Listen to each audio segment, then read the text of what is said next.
ಮನೆಯಲ್ಲಿ ದುಡ್ಡು ಇಡುವ ಬದಲು ಗೋನಾಗ ಲೇಔಟ್ನಲ್ಲಿ ಪ್ಲಾಟ್ ಖರೀದಿಸಿ ಮುಕ್ತಿ ಮಂದಿರದ ಶ್ರೀಗಳು. ಪ್ರತಿಯೊಂದು ಕುಟುಂಬದವರಿಗೆ ತಮ್ಮದೇ ಆದ ಒಂದು ಸುಂದರ ವಾತಾವರಣದಲ್ಲಿ ಮನೆ ಕಟ್ಟಿಸಿಕೊಳ್ಳಬೇಕೆಂಬುದು ಆಸೆ ಇದ್ದೇ ಇರುತ್ತದೆ.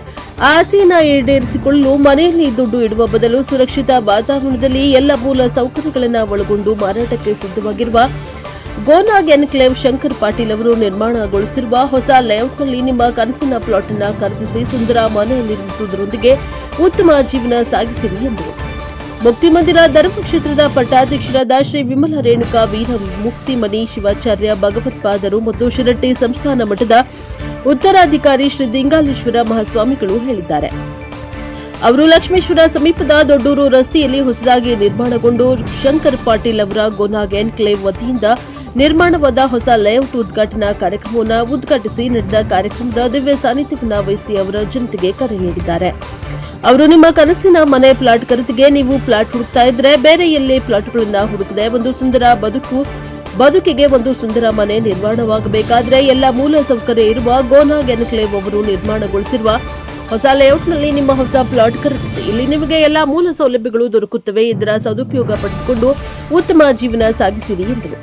ಕಾರ್ಯಕ್ರಮದಲ್ಲಿ ಗೋನಾಗ್ ಎನ್ಕ್ಲೇವ್ ಹೊಸ ಲೇಔಟ್ ಮಾಲಕರಾದ ಶಂಕರ್ ಪಾಟೀಲ್, ಮಾಜಿ ಶಾಸಕರಾದ GS Gaddadevaramath, Ramanna Lamani, Basavesha Mahanta Shettar, real estate taluka ಅಧ್ಯಕ್ಷ ಮೊಲಾಲಿ ಮುಲ್ಲಾ, ಮಂಜುನಾಥ ಮಾಗಡಿ, ಬಸವರಾಜ್ ಹಿರೇಮನಿ, ರವಿಕಾಂತ್ ಅಂಗಡಿ ಸೇರಿದಂತೆ ಇನ್ನೂ ಅನೇಕ ರಿಯಲ್ ಎಸ್ಟೇಟ್ ಉದ್ಯಮಿಗಳು, ಸದಸ್ಯರು, ಮುಖಂಡರು ಉಪಸ್ಥಿತರಿದ್ದರು.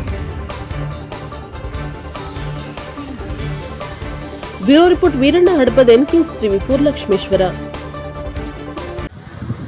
ಶಂಕರ್ ಪಾಟೀಲ್ ಅವರು ಮಾಡಿರ್ತಕ್ಕಂಥ ಲಕ್ಷ್ಮೇಶ್ವರ ಪಕ್ಕದಲ್ಲಿ ಈ ಒಂದು ಬಡಾವಣೆ ಭಾಳಷ್ಟು ಅಮೂಲ್ಯವಾಗಿರ್ತಕ್ಕಂಥ ಸ್ಥಳವಾಗಿರ್ತಕ್ಕಂಥದ್ದನ್ನು ನಾವು ಇಲ್ಲಿ ನೆನಪಿಸಿಕೊಳ್ಬೇಕು. ಈಗಾಗಲೇ ಮಾತನಾಡಿರ್ತಕ್ಕಂಥ ಶ್ರೀ ವೇದಮೂರ್ತಿ ಗಡ್ಡದೇವ್ರ ಮಠರು ಹೇಳಿದರು, ಇಲ್ಲಿ ಪಕ್ಕದಲ್ಲೇ ಇವತ್ತು ರೈಲ್ವೆ ದಾರಿ ಬರ್ತೈತಿ, ರೈಲ್ವೆ ಸ್ಟೇಷನ್ ಆಕೈತಿ ಅಂತಂದ್ರೆ ಈ ಒಂದು ಏನು ಇವತ್ತಿನ ದಿವಸ ಇವೆಲ್ಲ ಬಡಾವಣೆ ಭಾಳಷ್ಟು ಅಚ್ಚುಕಟ್ಟಾಗಿ ಇವತ್ತು ದಾವಣಗೆರೆ ಮತ್ತು ಬೆಂಗಳೂರನ್ನು ಮೀರಿಸ್ತಕ್ಕಂಥ ಕೆಲವೊಂದು ಏನು ಇವತ್ತು ಇಲ್ಲಿ ವಾಸ ಮಾಡಲಿಕ್ಕೆ ಬೇಕಾಗತಕ್ಕಂಥ ಪ್ರಾಥಮಿಕ ಸೌಲಭ್ಯಗಳನ್ನು ಭಾಳಷ್ಟು ಅಚ್ಚುಕಟ್ಟಾಗಿ ಅವರು ನೆರವೇರಿಸಿದ್ದಾರೆ. ಇವೆಲ್ಲ ನೋಡಿದರೆ ಇವೇನೇನು ಭಾಳಷ್ಟು ದಿವಸ ಉಳಿಲಿಕ್ಕೆ ಸಾಧ್ಯ ಇಲ್ಲ. ಒಂದು ವರ್ಷದೊಳಗನ ಇವೆಲ್ಲ ಖಾಲಿ ಹಾಕವು. ಯಾಕಂದ್ರೆ ಲಕ್ಷ್ಮೇಶ್ವರ ಅಂತಂದ್ರೆ ಲಕ್ಷ್ಮೀಪುರ ಏನು, ಯಾವಾಗಲೂ ಕೂಡ ಲಕ್ಷ್ಮೇಶ್ವರದಲ್ಲಿ ಲಕ್ಷ್ಮೀ ವಾಸವಾಗಿರ್ತಾಳೆ. ಬೇರೆ ಎಲ್ಲೇ ಇದ್ದರೂ ಕೂಡ ಲಕ್ಷ್ಮೇಶ್ವರಕ್ಕೊಂದು ಮನೆ ಮಾಡ್ಬೇಕಂದ್ರೆ ಲಕ್ಷ್ಮೀ ವಾಸ ಮಾಡೋದಕ್ಕೋಸ್ಕರವಾಗಿನ ಮನೆ ಮಾಡ್ಬೇಕಂತಕ್ಕಂಥದ್ದು ಭಾಳಷ್ಟು ಜನರ ಮನಸ್ಸಿನಲ್ಲಿದೆ. ಅಂಥ ಒಂದು ನಮ್ಮ ಪಾಟೀಲ್ರವರು ಇವತ್ತು ಸುಂದರವಾಗಿರ್ತಕ್ಕಂಥ ಈ ಒಂದು ಏನು ಬಡಾವಣೆಯನ್ನು ನಿರ್ಮಾಣ ಮಾಡಿದ್ದಾರೆ, ಎಲ್ಲರಿಗೂ ಕೂಡ ಅವಶ್ಯವಾಗಿ ಇವತ್ತಿನ ದಿವಸ ಏನು ಬೇಕೋ ಅಂಥ ಸೌಲಭ್ಯಗಳನ್ನೆಲ್ಲವನ್ನೂ ಕೂಡ ಇಲ್ಲಿ ನಿರ್ಮಾಣ ಮಾಡಿದ್ದಾರೆ.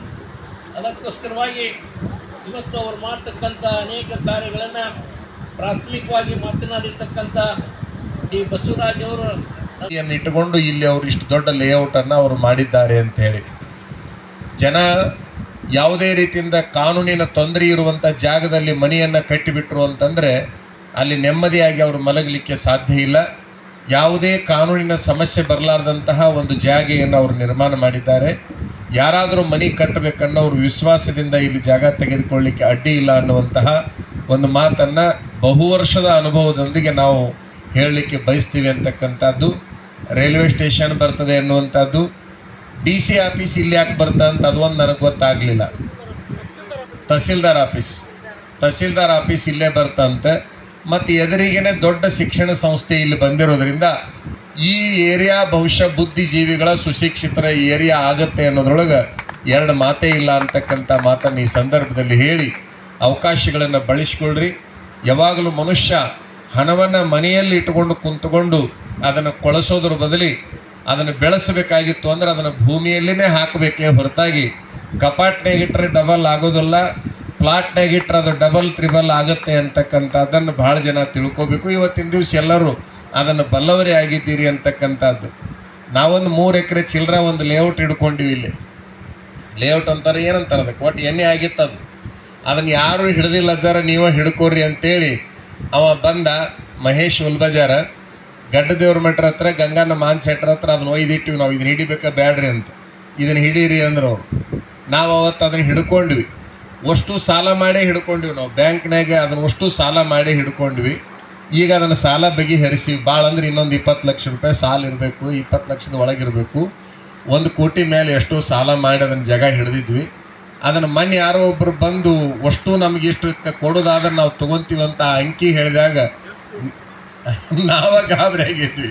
ಯಾವನೋ ಒಬ್ಬ ಬಂದಿದ್ದು 8 ಕೋಟಿ ಕೊಡ್ತೀವಿ ಕೊಡ್ರಿ ಅದರಂತ. ನಾವು ಹಿಡಿದಿದ್ದು ಅಷ್ಟಕ್ಕಲ್ಲ, ಆದ್ರೆ ಅದನ್ನು 8 ಕೋಟಿ ಕೊಡ್ತೀವಿ